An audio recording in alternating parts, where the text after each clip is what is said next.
In today's video, I'm going to teach you how to create a public link for a Zoho Creator form. By the end of this walkthrough, you'll know exactly how to turn one of your forms into a shareable link that anyone can access, even if they're not logged into Zoho.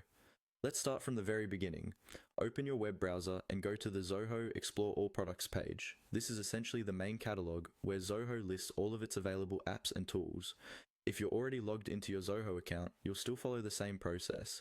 This page is just your starting point to quickly find the form product you're working with. Once the page loads, scroll down until you see the section for forms. Depending on Zoho's current layout, this might be under a category like collaboration or productivity, but you're looking specifically for the option labeled form.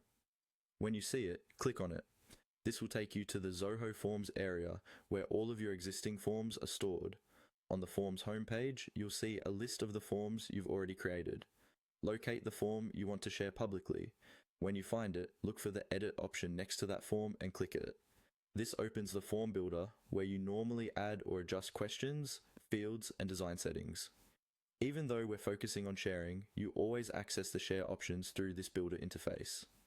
At the top of the builder, you'll see a menu bar. Look for the button labeled Share and click on it.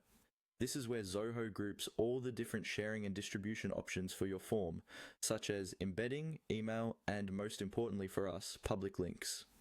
Once the sharing panel opens, look for the option that says Public. Click on this. Setting the form as public means that anyone with the link can view and submit the form without needing a Zoho account.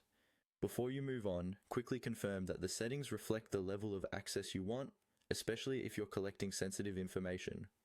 After enabling the public option, you'll see a generated URL for your form. This is your public link. Simply copy this link. You can now paste it into an email, a chat message, your website, or even a social media post so that people can start filling out your form right away.